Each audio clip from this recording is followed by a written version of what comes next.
Hi guys, my name is Gerry and this is the weekly photo chat on Wild Eye. This week I've got quite a bit to go through, and I'm going to start breaking this thing up a bit. So moving forward, and especially going into the new year, you're going to be seeing quite a bit of changes and stuff coming up, both on the photo chat and on Talking Travel with Andrew. Just looking at tightening the whole thing up a bit, adding a little bit or more value for you guys. So if you have any ideas, drop them to us. Also, we're in the middle of, God, like a heat wave here in Joburg, so lots of water. It's very warm out here.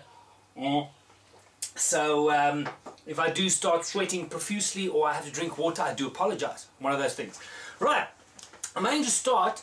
A couple of weeks ago I asked a question, a poll on our Facebook page, and I asked you if you could choose any photo destination in the world to go and photograph something. For example, Kenya for the Great Migration, Tanzania for its wildlife, Uganda for gorillas, whatever the case is. I put down about 4 or 5 options and you could add your own. And I've kind of tallied these things up after I've been running for 4 weeks now, and we've had around about 100 or so people voting or giving their choices on there.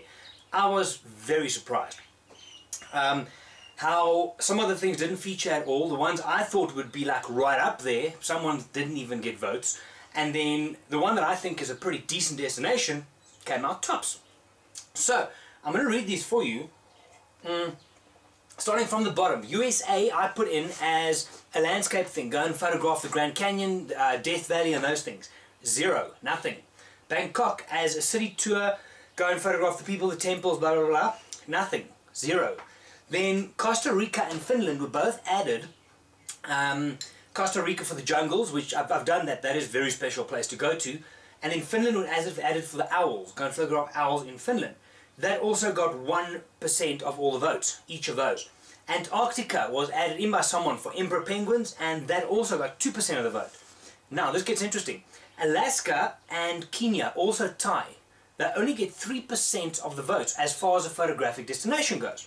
Now for me, Kenya, I mean, I was absolutely blown away when I got there this year, and I'm working on the images behind me on my screen here. That's all from Kenya, and I'm quite amazed only 3% of people see this as their #1 destination to go to. Alaska, apparently I haven't been, but it's beautiful, only 3%. Tanzania then, also within Kenya, as far as your quintessentially African experience, 5% of the votes only. Now we start getting up a bit. Uganda for gorillas, 9% of all of you want to go and look at gorillas, or rather photograph gorillas in the wild. Jumping up a bit, this is one on my list. Japan for snow monkeys. It's to go and you've seen all the postcards where they're in the steaming like a sauna thing, they're massaging each other, whatever the case is. 12% of people want to go to Japan to photograph those things. Now we're getting into the top 3 here. Namibia for its landscapes and wildlife as a combination, 19% of people see that as their top destination. Also combined, also on 19% is Svalbard. Now Svalbard, for me, up until call it 4, maybe 5 months ago, that sounded like some Norwegian drink or something. But this is one of the most spectacular wildlife destinations in the world. I'm certain of it just from looking from the pictures. I've booked ours for 2013. We have got an expedition going.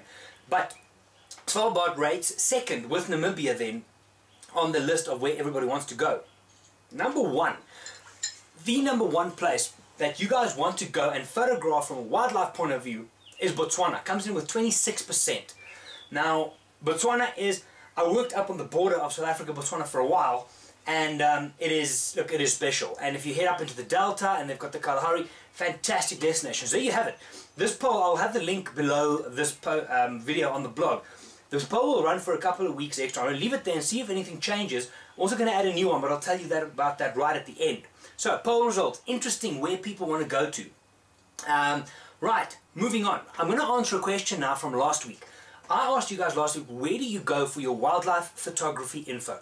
You want to learn about wildlife photography, you want to get information on what lenses, what techniques, what animals, where to go, how to do it, with who to do it, whatever the case is. And the response was quite interesting. I had a lot of responses on this one, both comments on the blogs, emails, tweets, and on the Facebook page. So the top 4, and these kept on coming up on a couple of occasions, or 5 actually. The first one is Moose Peterson's site, an American wildlife photographer. I was following him on Twitter and stuff quite a while ago, but as far as I could tell, the last while he started doing a lot of what would you call it, airplane photography. But still, he also had one of the best-selling, if I recall this correctly, books last year on Amazon, A Wildlife Photographer's Adventure, or don't quote me on that, something like that. All I remember about this thing is, number one, it looked spectacular, and number two, it looked hellishly expensive for a coffee table type book, wildlife photography type thing. Anyway, he's definitely someone to follow out. Moose Peterson. The next one that I got 3-4 mentions of was Tom Hogan. He's a wildlife photographer who works specifically close, and he does some things with Nikon. So a lot of the stuff is skewed towards Nikon, but there's still some decent wildlife photographic information on there. DPS, the Digital Photography School, massive site with lots of blogs and info, also came up a couple of times.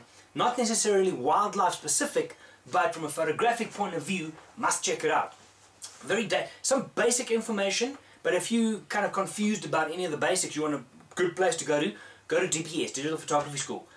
Another one that I was quite glad got mentioned was Chris Weston, UK-based wildlife photographer. Now I got one of his books. It might actually be here. Let me just quickly see if I can see it. Stand by one. I can see it in the bookcase here. Chris Weston. This is one of his books. Let me show you there. Yeah. It is called The Essential Wildlife Photography Manual. Right, now he came up a couple of times, and some interesting stuff on his site as well. Downloadable PDFs with some hints and tips and tricks and stuff. So check him out as well. Another one that came up in South Africa specifically is ODP, Outdoor Photo. A lot of you guys did mention them as one of your stops on your photographic search for knowledge, whatever the case is. There was concerns raised, however, about them being quite cliquey. That if you're not a part of that little group, then it's difficult to get in and to get information. Either way, it's a great forum. You have to check it out. I just have a thick skin when you head over there, apparently. But yeah, definitely worth a check. Now, with all of these links and all of the links from now on that I mentioned in these videos, if you're on the Wild Eye website, scroll down underneath the video. Every single link I mention, whether it's a website, an image, whatever the case is, there'll be a long list of websites that you can link from straight from that page. So that's your one-stop shop. If you happen to find this on YouTube, go over to wildeye.co.za, find this post, and you'll have all the links down there. Alright, moving on. Now I'm going to do this every week as well from now on, is we're going to have a quick look at what was on the blog last week and what might be coming up in this week. Last week, Monday, we had the photo chat. This one, last week. Check it out. On Tuesday, I posted a thing on that new Lightroom and Blurb plugin, where you can create your own book in Blurb, the Booksmart program, and link directly in and out with Lightroom. I've been using it now for my project, which I finally started, but fantastic, must check it out. I've got a bit of a tutorial there for you on, sorry, very hot, on how to use it, how to install it, all the links where you can download all the goodies. That was Tuesday last week. Now on Wednesday, I'm happy to say, I can take off, because Phileer Steyn is a freelance journalist and wildlife photographer. He will, from now on, every Wednesday, he will be taking the Wild Eye blog photography, and he will be posting behind the frame. He will post an image with all the EXIF info, so you can see out of, and this is, I believe, a good learning thing, you can see what he shot at, shutter speed, aperture, ISO, and then also, in his words, a paragraph or two on that image. What he looked for, what he saw, how he photographed it, what went through his mind when he shot that. So every Wednesday that's coming up. Last week there was a chameleon. This week, I think, if I remember correctly, there's an elephant of sorts. Check it out every Wednesday. Also, keep your eyes open. You're going to be seeing a lot more of Phileer's. I'm going to give you one hint. Head on over to our on Wild Eye website. Go and check out our digital photography courses. All the Pretoria ones will be run by Phileer's. Exciting stuff, and there's a whole lot more coming. Check it out, and as they say, watch the space. Then I'm digressing.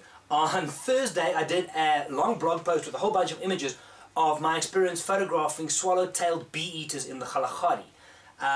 Frustrating as hell because they move quick, but what a joy.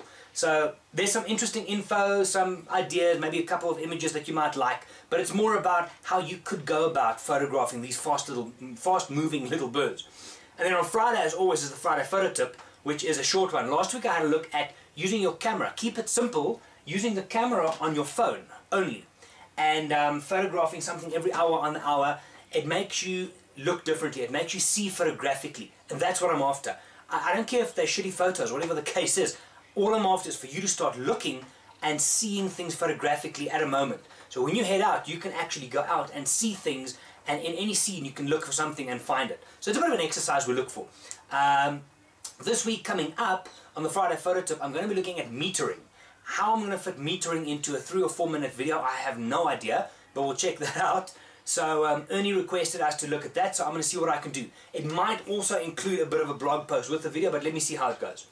Right, upcoming this week, I've been asked by Guy DeKelva, I hope I'm saying that right, Guy, from Pics from the Wild, his blog, to do a guest post there. So what Guy kind of wanted, and I hope I'm there, is to look at where my journey started from a wildlife photography point of view, and kind of how things went along and this and that. So I sat this afternoon, I wrote this thing up, and it's just a bit of a backflash and then an idea of where the journey might be going. Not just for me, but for you. So hopefully you find something from there. I'll put a link on the on the Wild Eye website as soon as that's up, and you can go and visit Guy. Like his blog, tell him the images are wonderful, because they truly are. There's some fantastic stuff on there. Watch that. I'll give you those links as we go. Right, now a quick one. If you are in Johannesburg over next week, Tuesday, yes, tomorrow, 1 week, and you've got nothing better to do in the evening, come and join the Wild Eye team at the Royal Johannesburg and Kensington Golf Club. What we'll be doing is we've got a free presentation there where we've got what is his title? It's very important. Jay Collier is our guest presenter, and he is the manager of Canon Professional Services Australia. Very knowledgeable, hell of a nice guy, and he's going to be doing a presentation on wildlife photography with some of his images, and he's going to look at how the Canon range of equipment can be used and what functions they have that can be applied to wildlife photography. I am also going to do this with Nikon at some stage. I'll get some guest presenters. I've got some tags up there, so I'll pull them in at some stage. But join us next week, Tuesday evening. It's a free event. Pop in for a drink, come and have a snack with us, and learn about wildlife photography from someone else's point of view. That's how we learn. That's how we share.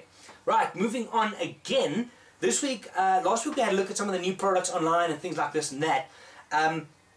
One of the upcoming tutorials that I will be doing is on creating actions in Photoshop. How you can streamline your process at the click of a button to do a whole lot of things. However, the question I've been asked many times is, how can you add a border or a watermark when you export your Lightroom images? It's always been you have to take a shortcut or a long cut or whatever the case is. Go and check it out. At the bottom of this video there's a link to Mogrify. Mogrify sounds like, I don't know, some kind of drink again. But what that is, it's a plugin for Lightroom. You do a little donation to these guys, I don't know, $2, $5, $100, whatever you feel it's worth, and then they send you the registration code for this thing. It plugs in, so when you get to your export dialog in Lightroom, there's an extra couple of panels where you can do inner border, outer borders, you can do watermarks, a whole bunch of things. So I'm going to play with this in a couple of weeks. I'll put a tutorial up for you in a week or so's time, but check it out so far. Go download the little program, I think it's 7 megs, play with it and tell me what you think. Again, it's called Mogrify. The link will be at the bottom of this video. Then, to wrap it up for this week, tutorial. Alright, what I've been doing, and I've been promising this for a while now, is the tutorials are going to start being uploaded as individual entities. You don't have to listen to me waffle on for a whole 10 minutes. You can just pop in, look at the video, and leave again. So, from now on a Monday, I will be in these photo chats. I will tell you about the tutorial that we're going to be doing. I will then also tell you where the link is. You can then link straight from this video at the bottom to that tutorial and watch that. Also, you can share that link and people go and look at that directly. So I am still going to work on backlogging all of the stuff we've done in the past and try and get that on as well, but damn, it's a lot of work. And yeah, we've got a couple of things that I'm keeping myself busy, so it's not like I'm looking for something to do at this stage. So from now on, every Monday, the tutorial will be discussed in these videos. The link will be below the video. You can go and check it straight from there. I'm not going to share those links as a link on Facebook or Twitter and that. However, it will be a public video, so you can search it, or then just come to this blog and you can link up from there. For this week, and a couple of people have asked this, is clouds. Whether you shot a wildlife image and there's clouds in the background, or you've done some kind of landscape and you've got the clouds in the background, you want to make them pop a little bit. I'm not going to look at advanced stuff now. What we're going to do is we're going to use two options. Number one is the special adjustment brush in Lightroom. Paint them out, bump the clarity on that section and your clouds will pop. Also, we're going to look at the gradient tool, where you can do a gradient of those clouds to make them pop as well. That's this week's tutorial. Again, the link will be underneath here. Then, to wrap up, a quick shout out to Mark Benton, Mark's a photographer from the Washington area. I met up with him for dinner. Adele and I met him for dinner. When was this? Friday night? Awesome, awesome, awesome. It is such a great thing to have a relationship with someone online, share a passion, photography, whatever the case is, get to the other country and then go and sit around and spend 3-4 hours just talking as if it's the most natural thing in the world. That's what makes the sharing and the social media thing so fantastic. So if you ever have a chance to meet someone from with the shared passion, with the photography, whatever the case is, meet up, go for a drink, have a chat. So much comes from it. Things that you learn, things you think differently about certain images, whatever the case. It's a wonderful thing. Mark, it was awesome having you. I will see you again in Feb, and then we're going to pop in, as you know. There's a special thing coming up. We'll see you in the States in 2013. Later, more on that. Anyway, so that's that for this week, guys. I'm going to let you now go and watch the tutorial on how to make your clouds pop. Again, Wild Eye SA is on Twitter and on Facebook. You can follow us there.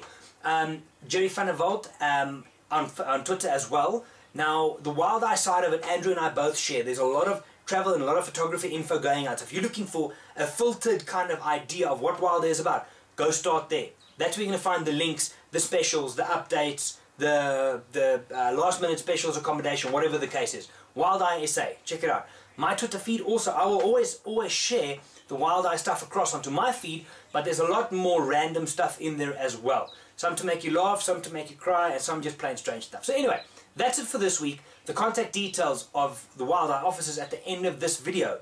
Check out the tutorial. I will see you guys on Friday for the photo tip. Otherwise, next week. Have a good one. See you later.